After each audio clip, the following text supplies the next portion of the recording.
Three, two.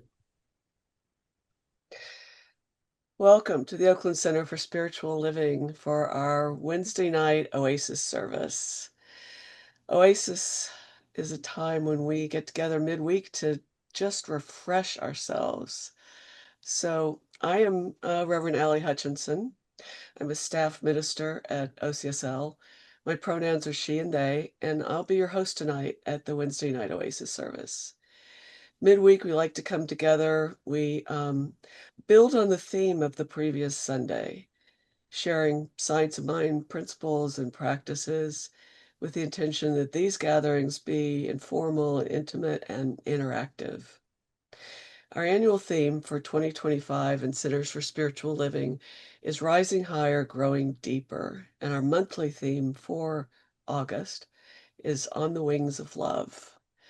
Last Sunday, our senior minister, Reverend Dr. Sunshine Michelle Coleman, introduced ideas inspired by this week's theme, which is Launch of Love. And tonight, our speaker will continue the exploration of that same topic in his own unique way. If you're new to our community or watching our recording, please visit our website at oaklandcsl.org and click on the I'm New icon. Look at the lower left-hand corner of that page to submit your email address. And then once you do, you begin receiving our newsletter in your email box, only once a week. It has all the information on what's happening at our center in the coming weeks. Before we get started with the talk, please mute your microphone. That'll help with the quality of our recording and our transmission tonight. And you can leave your camera on if you like. Please stay tuned through the end of the service to hear several important announcements. Our speaker tonight is Christopher Brown, religious science practitioner. Christopher knows that we are all independent researchers trying to figure out the mysteries of life. His research has taught him to reject any wisdom that does not know how to cry, any philosophy that does not know laughter, and any greatness that is not humbled by the joy of children. So the best we can do is to hold each other's hand as we walk through the mysteries of life together. So I want to thank you, Christopher, for being our speaker tonight. But first, we always start with prayer. So, Christopher, I will turn to you. Would you like to ask for a volunteer? Would you like to do it? Would you like me to do it? We'll do it. Okay. Thank you. Thank you. So let's take a breath together. And as we turn in, every time we turn in is an opportunity to touch the sacred. That place of silence within that knows no distinction. It is simply silent, where there's no reaching, grasping, pushing away. It's just a silent rest. So as we settle into that resting in the silence, we give thanks for everything that is about to take place. But more importantly, give yourself the thanks for actually listening, being quiet, and simply taking it all in as we move through this little workshop together tonight. So blessed be, and so it is. And the topic I want to, work with is genuine love, not just all of the other, there's so many loves, so many different kinds of loves. But what's the genuine? What is that which doesn't seem to come and go? Because people fall in love and they, I love you, and what does that really mean? I love you. We're gonna break that out. But before I do, I want to tell a little story about this. This is an old Zen story. And it was the woman who in this village knew that if she were to support a monk, that monk over time would develop to be a master. So she supported him by making a hut for him and giving him food and clothes for years and years and years. And nothing was ever coming back from the monk. And so it was almost 20 years. And she said, well, enough's enough. I should check on him to see how he's doing. And so what she wanted to do is to give him a test. And so she went into town and she found a woman of high desire. And she said, will you go up to the monk tonight, climb into bed with him, and start touching him and kissing him, and report back to me what is his response? Well, the next day she comes back very disappointed. And she said, well, what happened? And he told me that he was an old tree growing on a rock in the wintertime, and there was no warmth at all. Well, the old woman was upset. He didn't ask about you at all? No, he didn't. Ah, that rascal. The next day she went up to his hut and she burned it down. I love this story. Because what's happening here is we spend all this time on a spiritual journey to become hopefully more loving, more tender, more attuned, kinder. And as we can tell from this monk, is he never once asked about the girl. What is she doing here? What's happening? Tell me, what's going on in your life?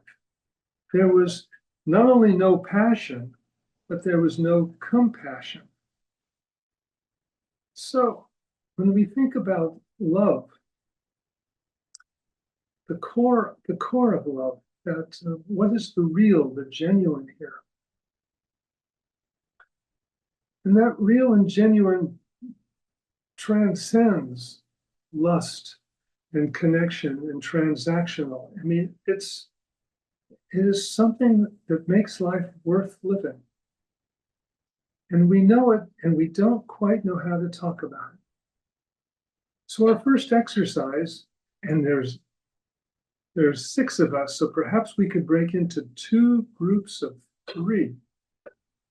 And Freddie, you too. So we can, perhaps discuss this. When I say I love you, when you say I love you, what does that really mean?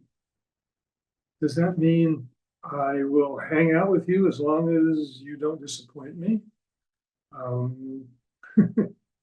will hang out with you as long as you love me back in the way I want you to love me. Does this mean that I really feel good about myself when I'm in your presence?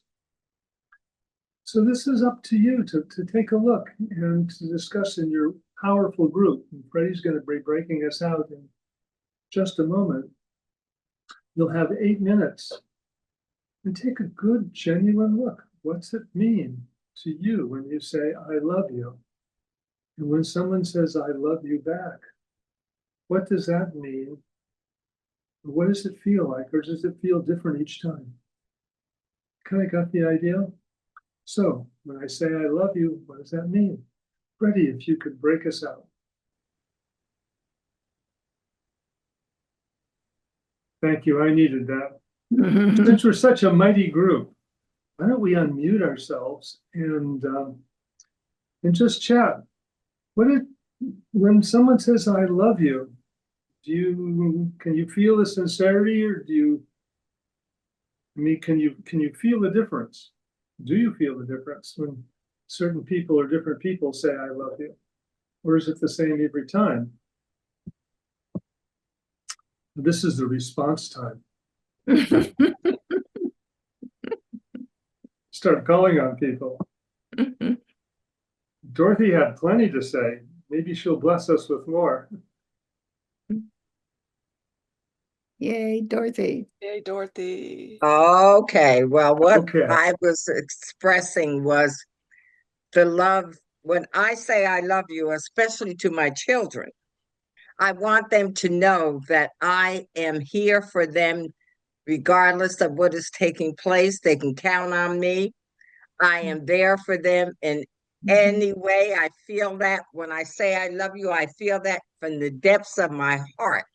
Mhm. And I know that they they feel it. I know they feel it. But it's so funny that when they get ready to leave, they just say, "Oh, love you." And that's it. Okay. And I say, "Okay." And I was telling Christopher and Freya, the next time my family gets a little gathering, there's only four. I have two children and two grandchildren. There's only five of us. I'm going to say, what does I love you mean to you? Mhm. Just so I can get a feeling about all this. Love you, you know, Mhm. love you too. Okay. Which is, hey, I say it myself.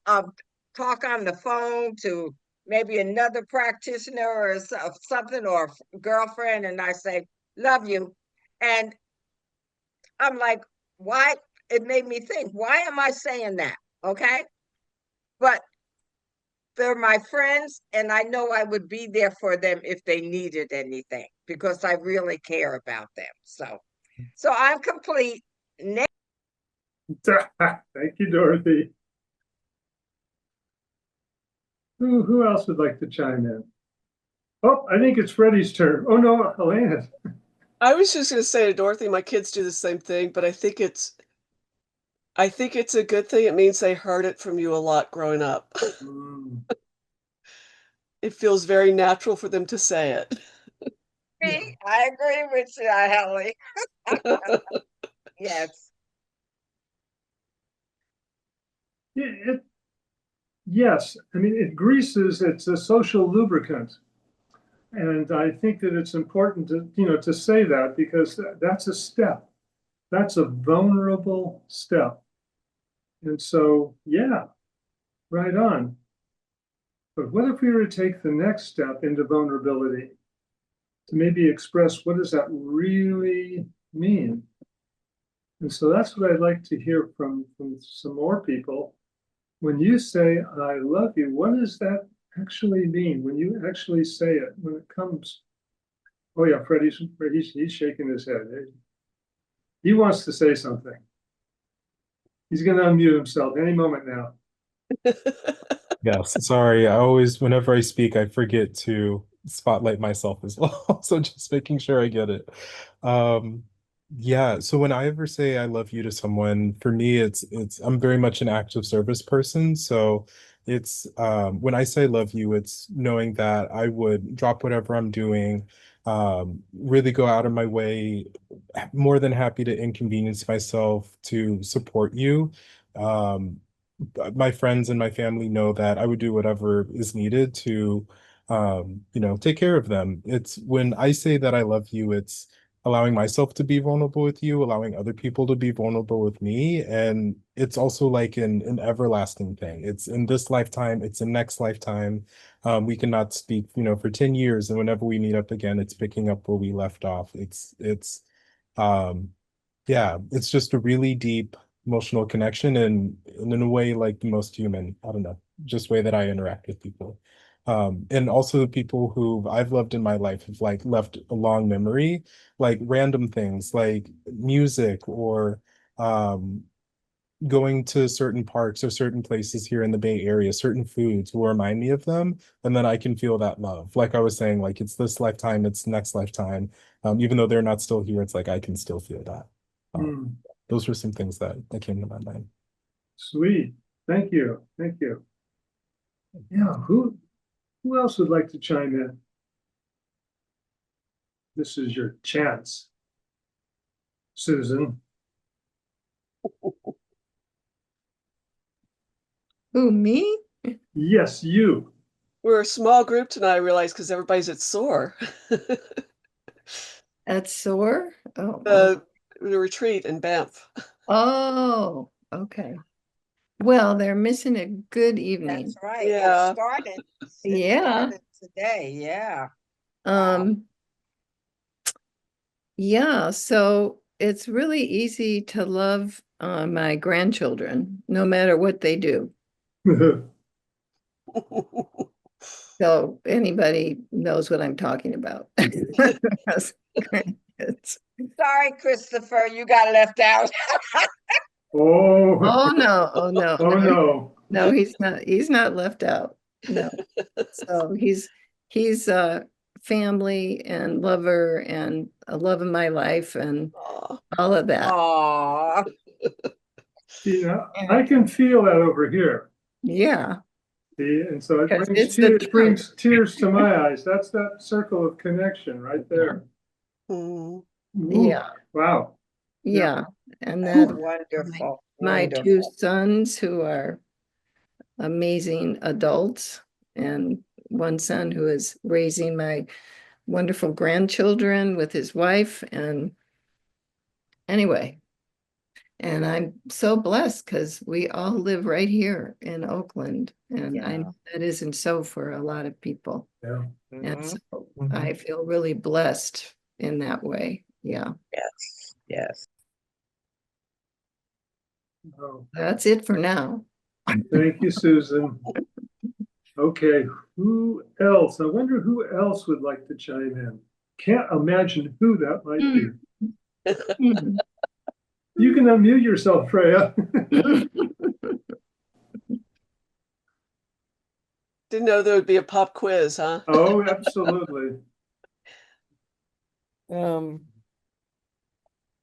I spoke about how wonderful it was that my brother and I can, for the first time in our lives, really, that we're, when we hang up, before we hang up, we say, love you. And it just sounds so simple, but it's obviously gets me teary. Mhm. Mhm.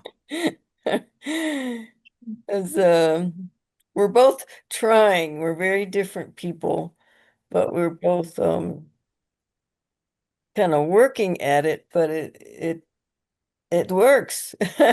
It is working. Um and they invite him sometimes to speak as the minister at his Presbyterian church there in Elkins, West Virginia, and his topic was love, and I thought, oh my goodness, that but it was good. It was just his own version of what love is from the Jesus, and um so we all have different things stored in our heads about it. But for me, it's just like Dorothy said in our group, from the depths of my heart. So Mm. that's where love comes from. We, Freya, we could hear it in your voice when you Mhm. talk about your brother. Mm. There's something that quickens it, that responds in me. And I feel it. And I think that as we develop our sensitivity and our vulnerability, that we can pick up on how much there is out there moving around all the time, and that we can get touched by it. Mm. Um, Were you wait done or having another thought or? I was, Freya, are you complete? Yes. So, Elena, you want to speak? Yeah, I was thinking about what Freddie said about, his love language is acts of service, and mine's usually like words of appreciation, but just how we each have different ways of showing and taking in love, and sometimes we can miss each other with that. But I was thinking that would I love someone they're on my radar? Like with my I know when my son or my daughter is upset about something because I know when Jake's rubbing his upper lip or Laurel puts her hand up to her cheek. Like, and I know exactly when they developed that when they were like this big. Yep, yep. Um, yeah, it comes out differently for each person, but it's the same thing ultimately, right? Yeah. No, but that's for me, that's an aspect of love, like observing, being with that person enough to like really know who they are on a deep level. Yeah. There's something familiar there, and there's these pathways, empathetic pathways that you pick up on that trigger remembrance. And it's like, whew, the cascade through the system, you can feel it. I feel it in the chest, right in the heart region. Mm. When I say that,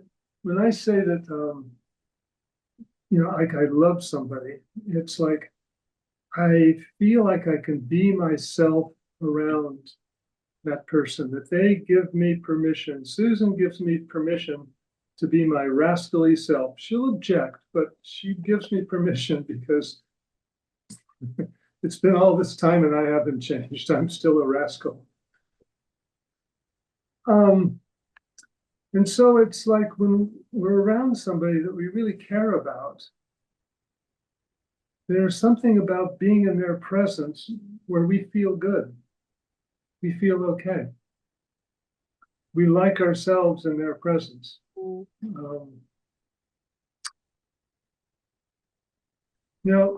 Japan, there was a story Claudia Shante told in one of these workshops, and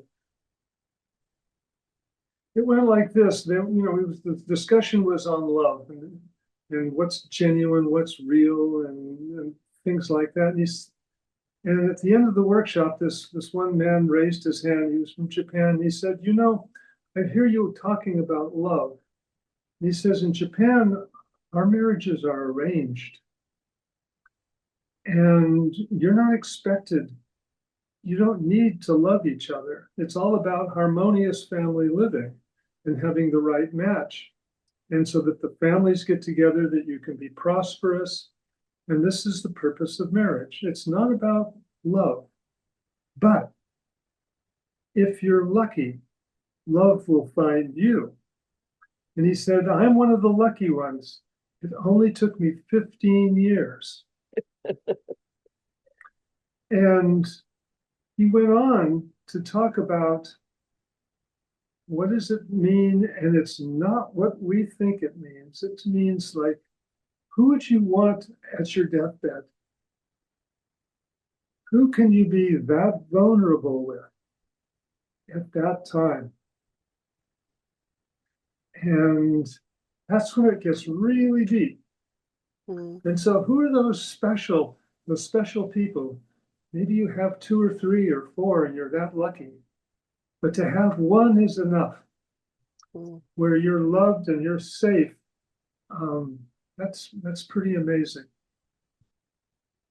And so this next quote goes something like this. If someone truly loves you, it gives you strength. And if you truly love somebody, it gives you courage. So to be loved, it strengthens you, it uplifts you. You're seen, you're appreciated, you're held. That's an amazing gift to give to somebody. That's a very powerful gift. And you can do the same. We can all do the same by loving in return. And that's to be really vulnerable, because to open up and to be that vulnerable to say that I love you, you mean the world to me. I don't need you, but I can't imagine living my life without you. So there isn't that attachment, but there would be a tremendous loss at the same time. So this next exercise, I want you to take a look in your life for those that have truly loved you and those that have loved, that you have loved. So take a look in the context. When you have been loved by someone, has it given you strength? And when you have loved somebody, has that not given you courage?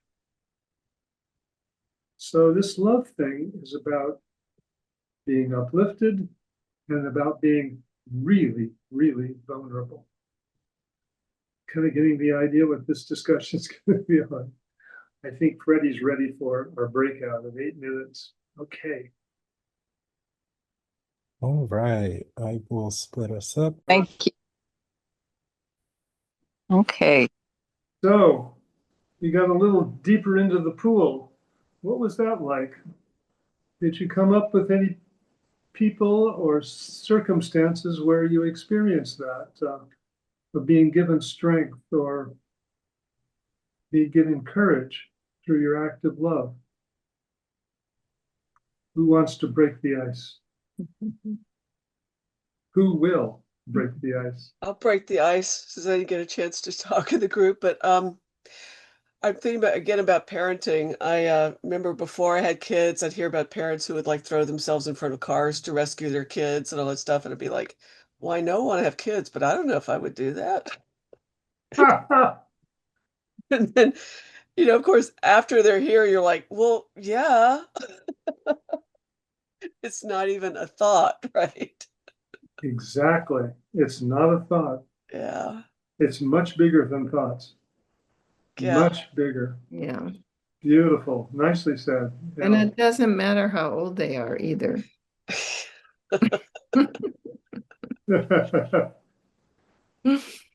Do I want to pick up after them? Probably not. But if a bus was headed their way, Yeah, exactly. We'd be right there.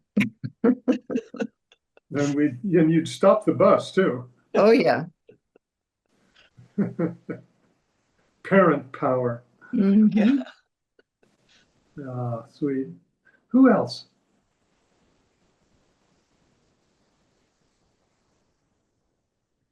I see Freddie smiling up there. I know he wants to say something. I can go. All right. When you were speaking on being loved as a form of strength, it took me back to when I was in high school. I think my first or second year of high school, I was about 15 or so. And I knew I was gay, but still questioning my sexuality. And when I was coming out, I think my mom was one of the first people that I came out to. And I was really nervous, and I was telling her I was bisexual at the time just to kind of test the waters and see how things would be. And she was so sweet and so understanding and gave me time. And she was not nonchalant, but nonchalant in the best way. She was like, "Oh, that's great. Thank you for telling me. Okay, what do you want for dinner?" And then we just like kind of moved on. Like there wasn't much to it, which was great because I'd made it such a big thing in my mind that it was nice Yes. to have the space to where she was just open and accepting. And then that gave me the strength to step more into my truth and come out to other people. So yeah, that was really sweet. And I still hold that memory. Nicely said. That's a great example of that, the strength and the courage. Mhm. Great. Who else?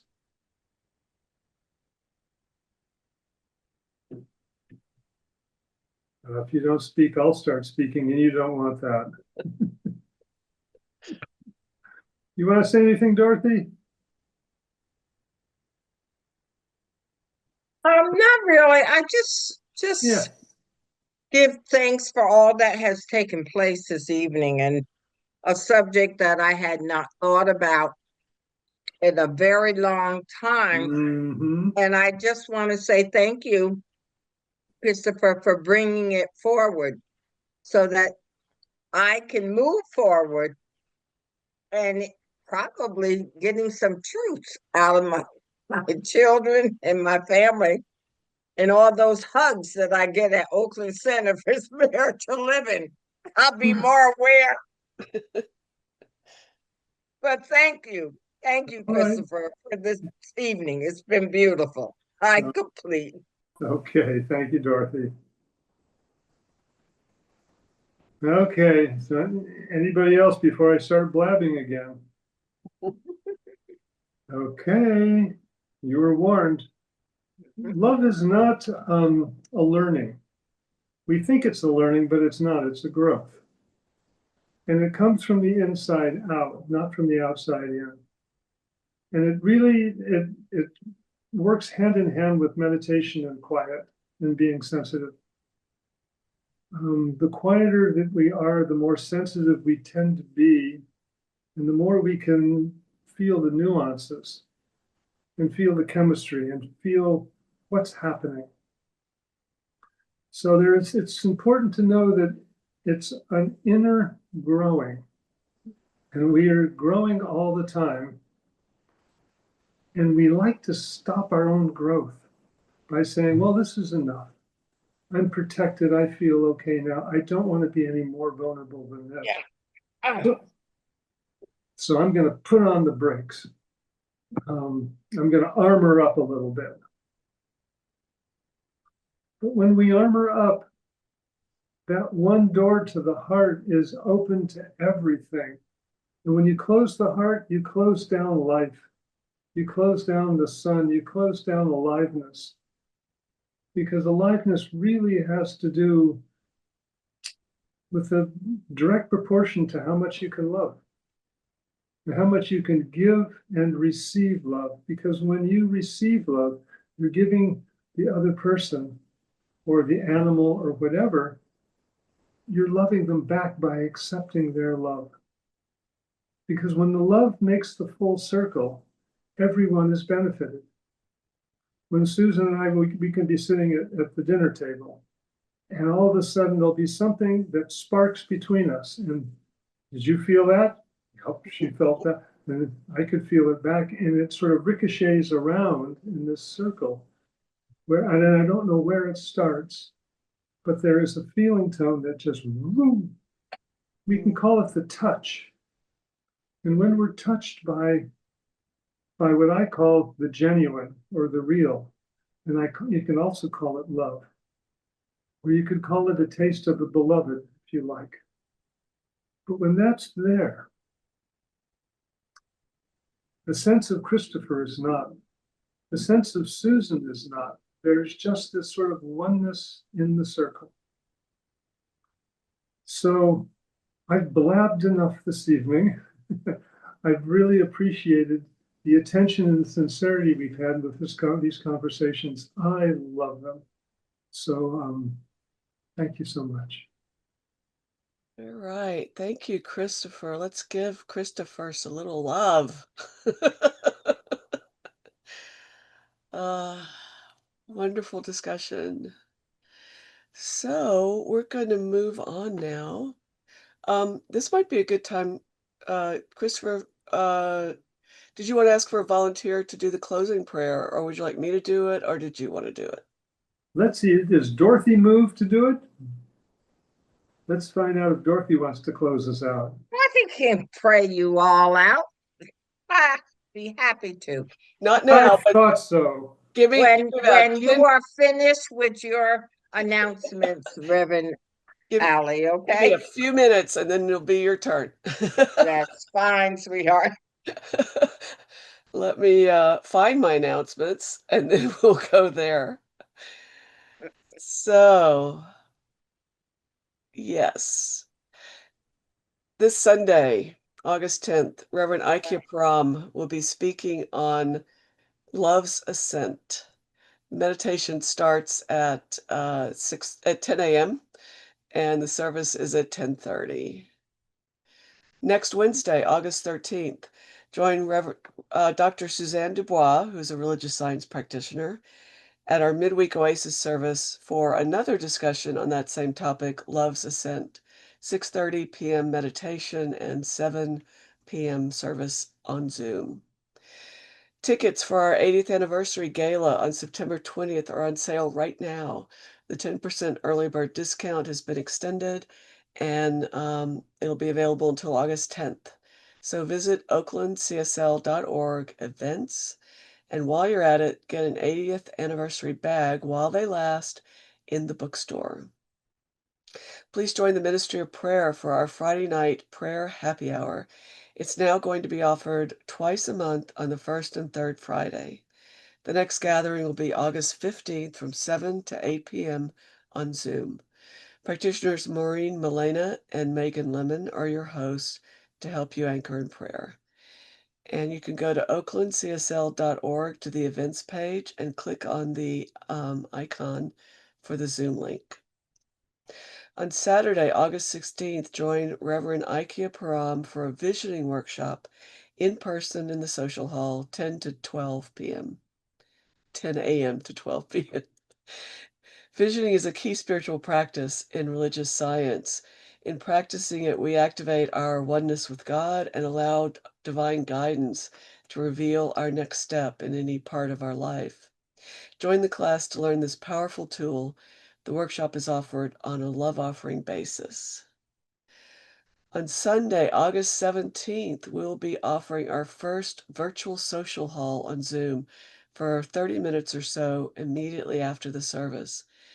This is a chance for OCSL to nurture and honor its online community, and it's a chance for our online participants to meet and mingle, to share thoughts and takeaways and stories, to get to know each other or reconnect with old friends, and to have a greater experience of community and connection.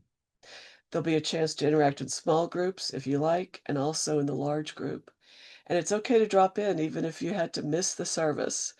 It's also okay to come whether you typically attend online or in person. All are welcome. Right after the service ends on the 17th, go to oaklandcsl.org to the events page and click on the virtual social hall icon for the Zoom link. And look for our next virtual social hall in September. We can't wait to see you there. Did you know that we have a lost and found bin of unclaimed items? If you're missing an item, please let Nancy Hester know no later than August 18th. And you can reach her at N as in Nancy, Hester at oaklandcsl.org. For all unclaimed items, the bin will be placed out by the table for name tags, so you can sort through the items there. And after 2 weeks, any unclaimed items will be donated. Our nonprofit partner for July and August is Inside Circle. Inside Circle is a nonprofit dedicated to fostering personal growth and healing among individuals impacted by the justice system, creating transformative programs for people inside the prison system, programs for currently and formerly incarcerated youth transitioning back into society, and much more. Visit their website at I'm sorry, I keep doing that, insidecircle.org for more information. The Spirit Treasure Bookstore is celebrating August with its inventory clearance sale. Books are 40% off. Merchandise is 30% off. If you get 5 items or more valued over $10, they're 40% off. 10 or more items valued under $10 are 40% off. So be sure to pick up your Oakland CSL 80th anniversary bag while you're there for $15 plus tax. How exciting. And all that money you save can be donated to Oakland CSL as part of our conscious giving. So this is our conscious giving time. Conscious giving is a celebration, it's an expression of gratitude, and it's a spiritual practice. In giving, we celebrate our community. We express gratitude for all the folks who give of their time, talent, and treasure to sustain it. We also acknowledge our place in the flow of universal power and abundance and put our intentions for greater experiences of abundance into action.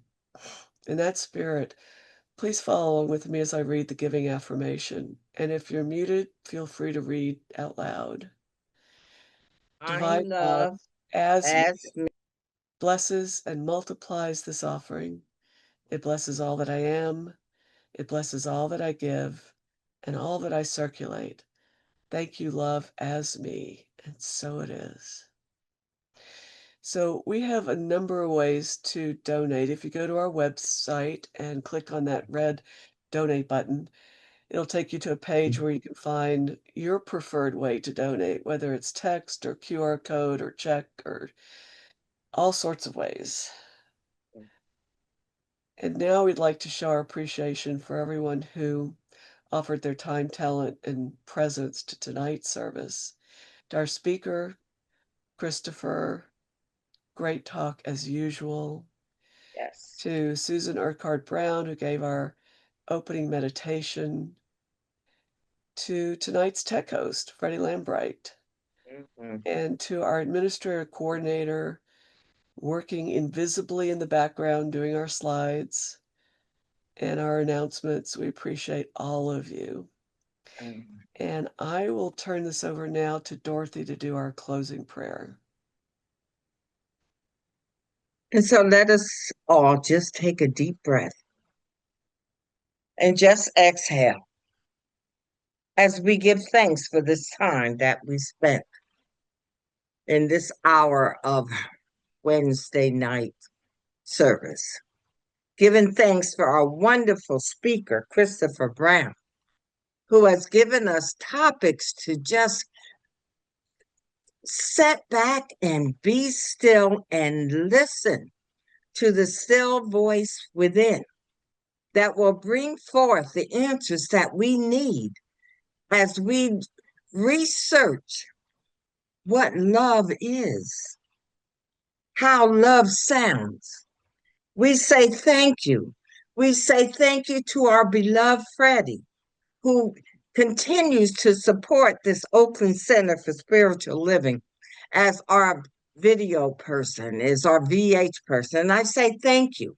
I thank Reverend Alley for standing up, stepping up to the plate to just shine her light through Oakland Center for Spiritual Living. We just give thanks for each and every one on this call, knowing that we are grounded and surrounded in the love and the light of God.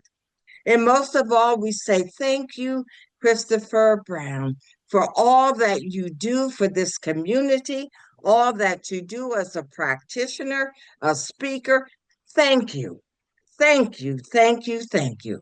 And as we go forth, we know that God goes before us, making any appearance of a crooked road straight. And I say thank you for this and for the more. And if you agree, please join me in saying, and so it So it is. is. So it is. Amen. So it is. And